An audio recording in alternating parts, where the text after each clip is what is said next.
Hola a todos. Hoy vamos a ver la administración del agua en México. ¿Cómo es que surgieron las políticas en materia del agua? ¿Cómo y quién se encarga de su gestión y administración? Y algunos conceptos básicos. Así que sin más, empezamos. Si se preguntan, ¿dónde inició la problemática del agua en México? Podemos decir que en los últimos 50 años la demanda de agua se ha triplicado en medida de que el crecimiento poblacional ha ido en incremento también. Y pasamos de 35 a 112 millones de habitantes en México en un rango de 1960 al 2010. Bueno, entonces, ¿esto qué nos indica? Que es necesario reducir la demanda de agua.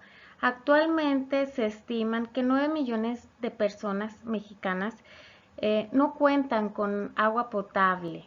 A costa de satisfacer las necesidades hídricas de los núcleos urbanos y actividades productivas que pueden ser industria o sistemas agropecuarios, se han provocado diversas problemáticas en torno al agua, que en primer orden se pueden clasificar en dos, que aquí pueden aparecer en pantalla y que nos habla de la baja disponibilidad de agua y mala calidad del agua.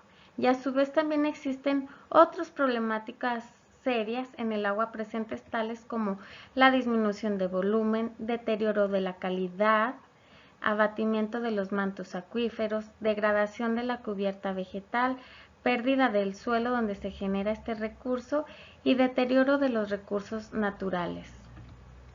Sin embargo, esta condición se acentúa en las regiones centro y norte del país, donde la disponibilidad natural del agua es menor, ya que básicamente se depende de agua subterránea y no superficial. Esto a su vez nos genera un conflicto a diferentes tipos de usuarios. ¿Qué tipos de usuarios hay? Básicamente se clasifican en tres. Tenemos los usuarios urbanos, tenemos los usuarios del sistema agropecuario y también aquellos que son el sistema industrial. Esos son los tres. En el ámbito internacional también se generan conflictos en la frontera, básicamente con Estados Unidos, que es lo que estamos viendo actualmente con el conflicto del agua en Chihuahua, en donde los campesinos acusan que la entrega de agua a los Estados Unidos para cumplir el acuerdo de 1944 pone en riesgo sus cosechas por una sequía atípica. Bueno, y aquí tenemos el concepto de la demanda de agua estimada. Este concepto corresponde a la cantidad o volumen de agua usado por los sectores económicos y para la población. Se considera que el volumen de agua extraído, ya sea para cualquier tipo de uso, pero la Comisión Nacional del Agua lo clasifica básicamente en estos tres que aparecen en nuestra barra o gráfica de pastel. Entonces tenemos que es el uso agrícola ocupando un 80%, tenemos el uso doméstico, urbano y de comercios que representa el 11% y el uso industrial que tan solo ocupa un 9%. Bueno, el industrial se sabe que además trata el agua, ¿no? Y lo puede reincorporar en su sistema, es la ventaja, que están muy tecnificados. Ahora vamos a ver el concepto de cuenca. Este nos habla de que es un territorio cuyas aguas fluyen todas hacia un mismo río, lago o mar y se conectan entre sí para luego formar lo que son las cuencas hidrográficas. En México existen 722 cuencas de aguas superficiales y 653 acuíferos agrupados en 37 regiones hidrológicas, de las cuales son 13 gerencias regionales administrativas que son administradas por el CONAGUA. Bueno, mantos acuíferos. ¿Qué es un manto acuífero? Es la acumulación de agua subterránea en las profundidades o capas del suelo y se caracteriza por una capa de roca cuando esta roca es impermeable. Y bueno, una roca es permeable y la otra es impermeable. En la permeable es donde se va infiltrando el agua para recargar precisamente el acuífero. Y con la roca impermeable es donde se detiene el agua hasta formarse el acuífero. Ahora, cabe mencionar que hay distintos tipos de acuíferos de acuerdo a la característica de punto de vista hidráulico. Como podemos observar en la imagen, tenemos acuíferos confinados, acuíferos libres y acuíferos semiconfinados también. Pero también existe otra clasificación de acuíferos que es de acuerdo al punto de vista geológico, que incluye el tipo de rocas y su formación también. Ahora nos aparece el nivel freático. ¿Qué es el nivel freático? Bueno, chicos, el nivel freático es la profundidad en la que vamos a encontrar el agua en el manto freático o en el acuífero, ¿sí? Vamos a suponer que tenemos la superficie del suelo, el manto acuífero está por debajo o manto freático y se tiene que hacer una perforación para tener acceso a ese agua, sobre todo en regiones que dependen solamente del agua subterránea. Entonces, bueno, no sé, si por ejemplo esta perforación es de 1 metro, 10 metros, puede ser inclusive hasta de 100 metros, ese es el nivel freático. Ahora, esta medida también puede variar con respecto al tiempo. No siempre cada manto freático va, va va a presentar el agua al mismo nivel. Este se puede ir abatiendo o puede también que la recarga fluctúe en ciertas épocas del año y durante los años también. Bueno, y ahora nos apareció la palabra abatimiento. ¿Ustedes saben qué es el abatimiento del manto acuífero? Bueno, esto tiene que ver con el balance hídrico, es decir, con todo aquello que se recarga al acuífero y con lo que se extrae. Ahora, lo que se recarga vamos a estar hablando de precipitación o también de infiltración que puede ser indirecta, posiblemente, por ejemplo, un río subterráneo, no sé. Y bueno, y la extracción vamos a estar hablando para cubrir lo que es la demanda de agua y cubrir la demanda hídrica que se requiere pues para cubrir las necesidades básicas de distintos sectores. Estamos hablando de la población en general, como de industrias, como del sector agropecuario. Entonces, por eso se extrae el agua. Y todo esto es un balance que lo maneja la Comisión Nacional del Agua, la CNA. Cuando este balance entre lo que se recarga y lo que se extrae es negativo, entonces estamos hablando de un abatimiento del manto acuífero. ¿Por qué podría llegar a suceder? Podría ser por sequía o porque lo que estamos extrayendo es demasiado. Entonces, para poder tener acceso al agua, se tiene que hacer una perforación más y más profunda. Antecedentes de la Administración del Agua en México. En el marco de la ceremonia del Día Mundial del Agua en el año 2004, el entonces presidente de México, licenciado Vicente Fox de Quesada, señaló: el agua es parte fundamental de la naturaleza y se halla en riesgo, por lo que nuestro país es un tema de seguridad nacional.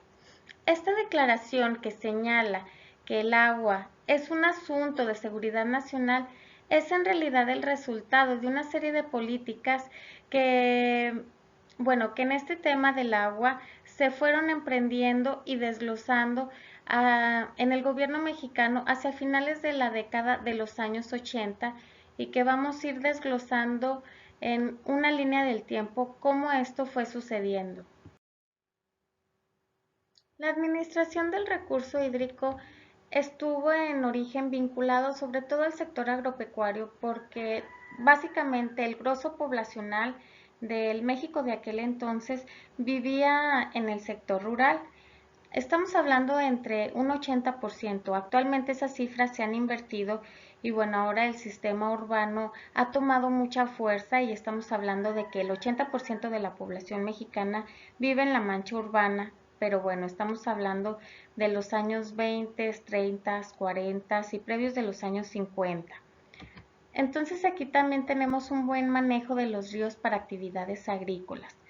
En este periodo, que estamos hablando de los años 30, 40, la Comisión Nacional de Irrigación dio un impulso al desarrollo de la infraestructura hidroagrícola con la finalidad de fomentar la agricultura moderna. ¿Cómo lo llevó a cabo? Bueno, pues mediante cuencas hidrológicas y también estudios. Se vio favorecido todas aquellas áreas que por su ubicación geográfica fueran factibles a la irrigación. Se impulsó económicamente y también con conocimientos prácticos. En esta época se construyeron algunas de las grandes presas de México y se crearon parte de los distritos y unidades de riego que actualmente están presentes y vigentes en nuestro país.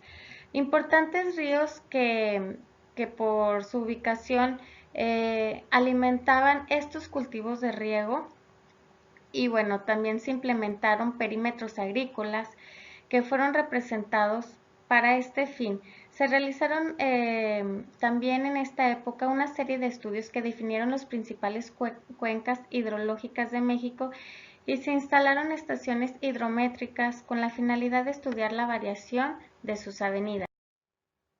Bueno, y a continuación vamos a ver antecedentes sobre cómo surgieron y en qué años ciertas secretarías y comisiones para resguardar lo que es el recurso hídrico. En 1926 se creó la Comisión Nacional de Irrigación con la finalidad de dar impulso a las obras hidroagrícolas que representan en 1930 el 66.5% de la población total en México. Bueno, actualmente la población rural tan solo oscila entre el 10 y el 20%. Esas cifras pues se han invertido. Esta comisión dependiente de la entonces Secretaría de Agricultura y Fomento tenía entre sus funciones el estudiar la posibilidad de irrigación en el país, ya que este era como la meta prioritaria de aquel entonces. Posteriormente, en 1946, la Comisión Nacional de Irrigación se transformó en la Secretaría de Recursos Hidráulicos. Surgieron las cuencas hidrológicas y se construyeron importantes presas en este tiempo. Después, en 1971, lo que es la Secretaría de Recursos Hidráulicos y la Secretaría de Agricultura y Ganadería se fusionan para dar origen a la SAR, que es la Secretaría de Agricultura y Recursos Hídricos. Aquí ya nos vamos dando cuenta hacia dónde va a ir encaminado el uso del agua. Entonces, al momento de que se fusionan estas dos secretarías. Así es, entonces la SAR se orientó sus prioridades hacia el sector agropecuario, incrementando la presión sobre el recurso hídrico. Bueno, se crearon más de 190 distritos de unidades de riego y un gran número de presas. Se dotó de un gran número de pozos agrícolas, industriales y urbanos para el uso intensivo y extensivo del agua subterránea. Pero todas estas concesiones fueron ocupadas sobre todo por quienes, pues sí, ¿verdad? Por el sector agropecuario. En cuanto a la administración del agua superficial, se definen y se agrupan las principales cuencas del país, que, bueno, como saben, son 37 regiones hidrológicas y que también a su vez se divide en administraciones del agua en México. En esta época también estaba como prioridad, como decía el expresidente Luis Echeverría, que todos los caminos se queden sin siembra. Su prioridad era pues que todo lo demás del territorio mexicano se convirtiera en tierras de cultivo agrícola.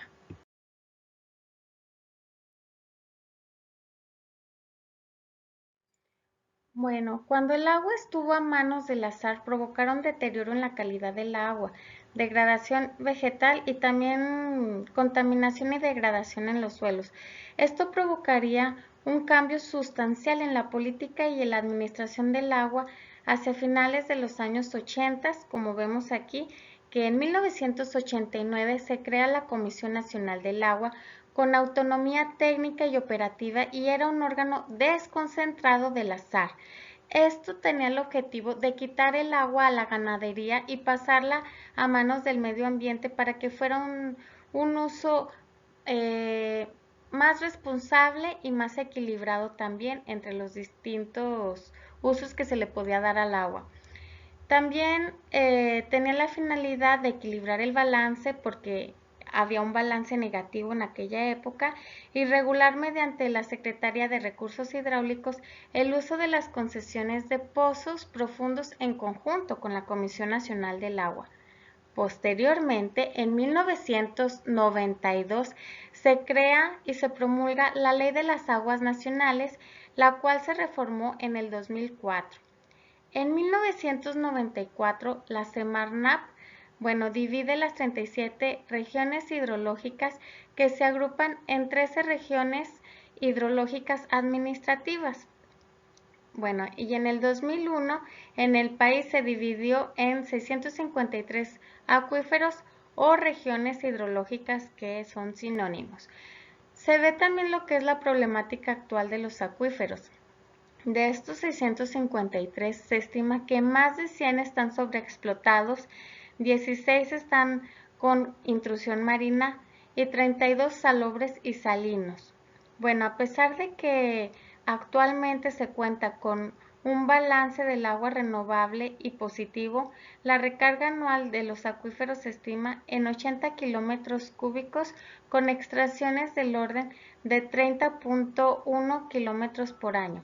Si nos fijamos entre lo que se recarga y lo que se extrae, estamos hablando de un balance hídrico positivo. Sin embargo, ahí va lo importante, estos datos no son representativos para cada uno de los 653 acuíferos.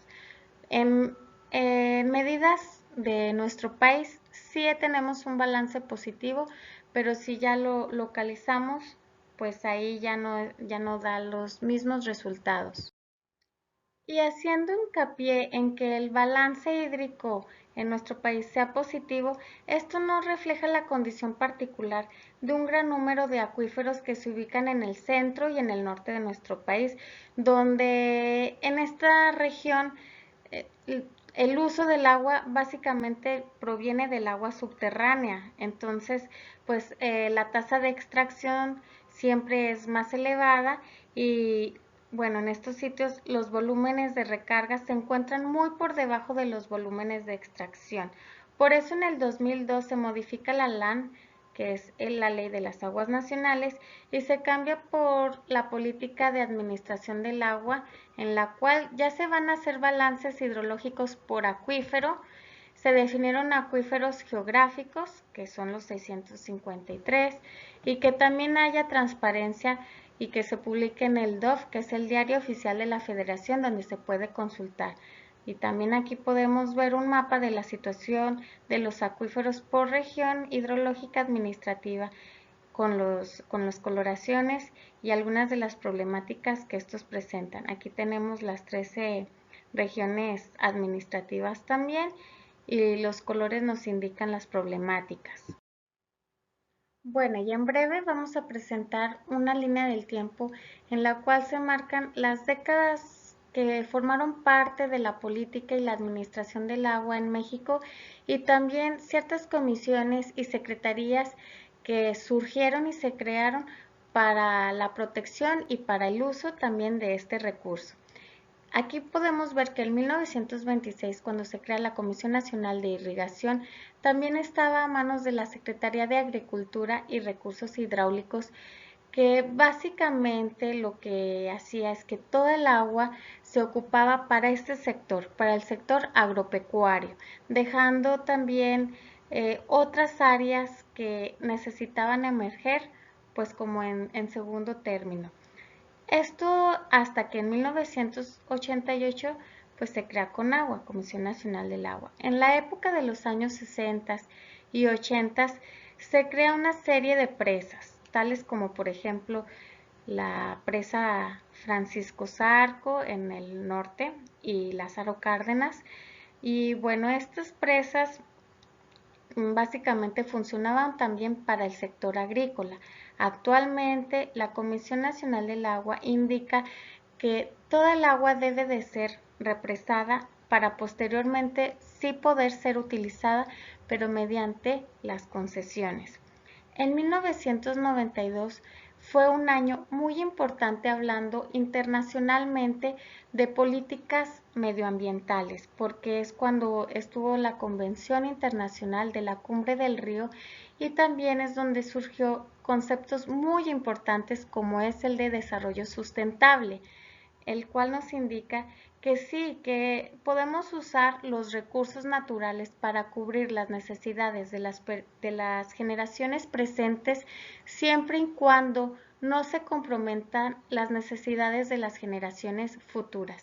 También aquí se dio la importancia del cuidado del agua y en México también se dio que se creó lo que es la Ley de las Aguas Nacionales. En 1994 se crea lo que es la Secretaría de Medio Ambiente y Recursos Naturales, mejor conocida como Semarnat. Bueno, chicos, pues esto es todo respecto a la administración del agua en México y hasta luego, bye.